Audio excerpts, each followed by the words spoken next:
ओम नमो भगवती वासुदेवाय नमः। कार्तिक मास के महात्म्य की कथा का 14वां अध्याय, तुलसी विवाह और भीष्म पंचक व्रत की विधि एवं महिमा।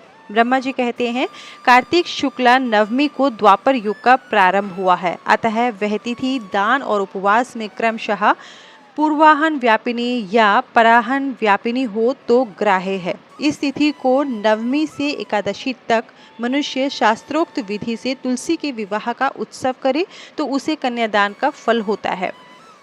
पूर्व काल में कनक की पुत्री किशोरी ने एकादशी तिथि में संध्या के समय तुलसी की वैवाहिक विधि संपन्न की। इससे वह किशोरी वैधव्य दोष से मुक्त हो गई। अब मैं उसकी विधि बतलाता हूँ। 1 तोला सुवर्ण की भगवान विष्णु की सुंदर प्रतिमा तैयार करावे अथवा अपनी शक्ति के अनुसार आधे या चौथाई तोले की ही प्रतिमा बनवा ले। फिर तुलसी और भगवान विष्णु की प्रतिमा में प्राण प्रतिष्ठा करके स्तुति आदि के द्वारा भगवान को उठावे। पुनः पुरुष सूक्त के मंत्रों द्वारा षोडशोपचार से पूजा करें। पहले देश काल का स्मरण करके गणेश पूजन करें। फिर पुण्याह वाचन कराकर नांदी श्राद्ध करे। तत्पश्चात वेद मंत्रों के उच्चारण और बाजे आदि की ध्वनि के साथ भगवान विष्णु की प्रतिमा को तुलसी जी के निकट लाकर रखें। प्रतिमा को वस्त्रों से आच्छादित किए रहें। उस समय भगवान का इस प्रकार आवाहन करें।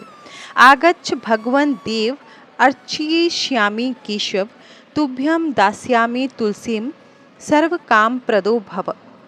हे भगवान केशव, आइए देव, मैं आपकी पूजा करूंगा, आपकी सेवा में तुलसी को समर्पित करूंगा। आप मेरे संपूर्ण मनोरथों को पूर्ण करें। इस प्रकार आवाहन के पश्चात 3 बार अर्घ्य, पाद्य और विष्टर का उच्चारण करके इन्हें बारी बारी से भगवान को समर्पित करें।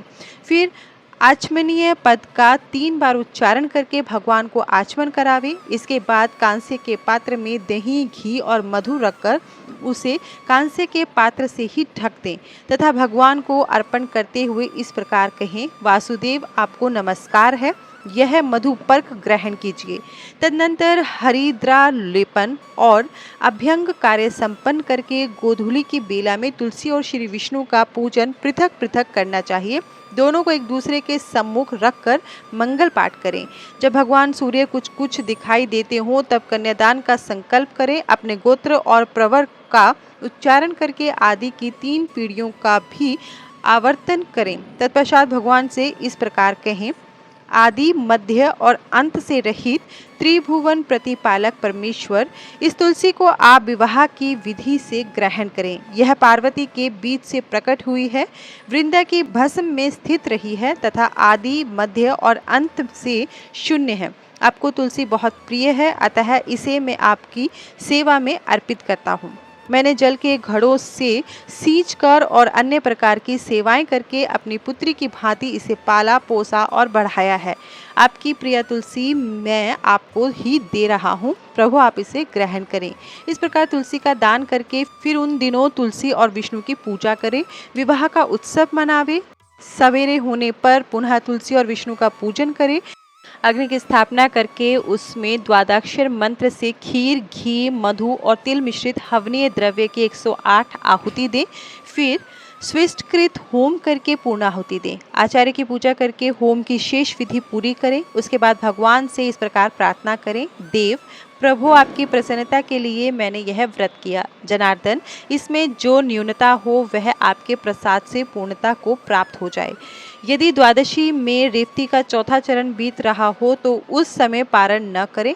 जो उस समय भी पारण करता है वह अपने व्रत को निष्फल कर देता है। भोजन के पश्चात तुलसी के स्वतः गल कर गिरे हुए पत्तों को खाकर मनुष्य सब पापों से मुक्त हो जाता है।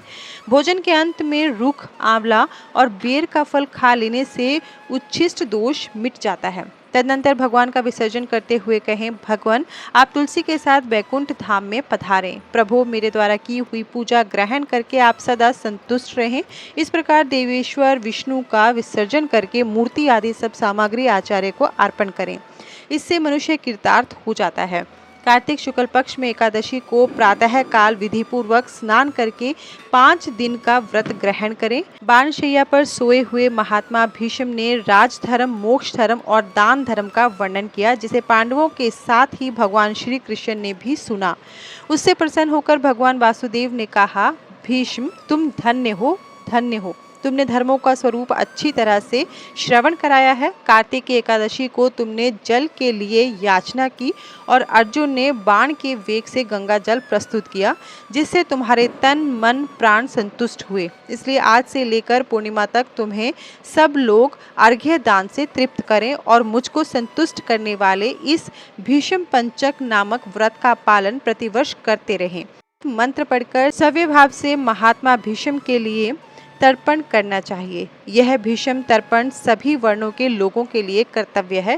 मंत्र इस प्रकार से है। सत्यव्रताय शुच्ये गांगेयाय महात्मने भीष्माय तद ददाम्य अर्घ्यम माजनम ब्रह्मचारिणे।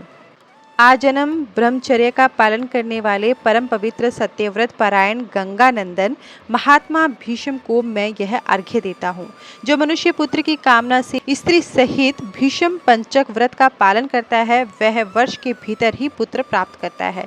जो भीष्म पंचक व्रत का पालन करता है, उसके द्वारा सब प्रकार के शुभ कृत्यों का पालन हो जाता है। यह महापुण्य में व्रत महापात को नाश करने वाला है। अतः मनुष्य को प्रयत्नपूर्वक इसका अनुष्ठान करना चाहिए।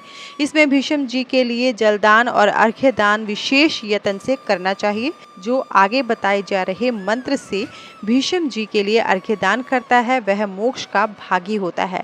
अर्घ्य मंत्र आपकी स्क्रीन पर दिया गया है। इसका अर्थ है, जिनका व्याघ्र पद गोत्र और संस्कृत प्रवर है, उन पुत्र रहित भीष्म वर्मा को मैं यह जल देता हूँ। वसुओं के अवतार शंतनु के पुत्र आजन्म ब्रह्मचारी भीष्म को मैं अर्घ्य देता हूँ। पंचगव्य सुगंधित चंदन के जल, चंदन, उत्तम गंध और कुमकुम के द्वारा भक्तिपूर्वक सर्व पापहारी श्री हरि का पूजन करें। कर्पूर और खस मिले हुए कुमकुम से भगवान गरुड़ ध्वज के अंगों में लेप करें। सुंदर पुष्प एवं गंध धूप आदि के द्वारा भगवान की अर्चना करें। 5 दिनों तक भगवान के समीप दिन रात दीपक जलता रहे।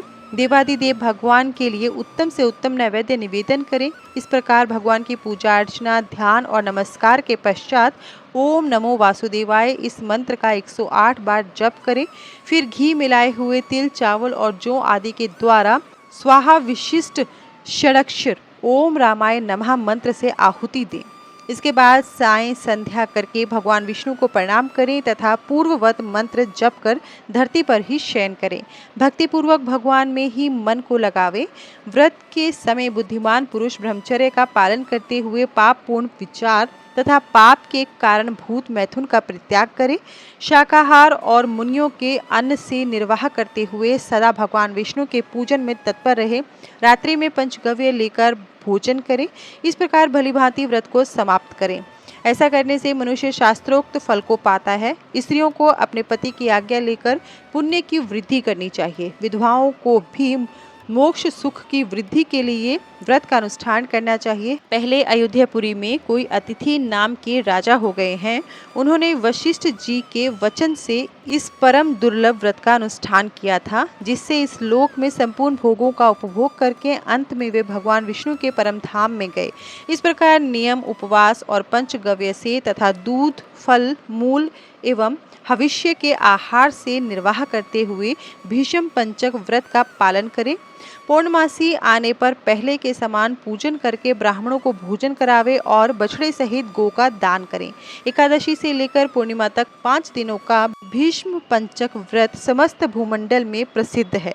अन्न भोजन करने वाले पुरुष के लिए यह व्रत नहीं कहा गया है। इसमें अन्न का निषेध है। इस व्रत का पालन करने पर भगवान विष्णु शुभ फल प्रदान करते हैं। इसी के साथ कार्तिक मास के महात्म्य का 14वां अध्याय समाप्त होता है। धन्यवाद।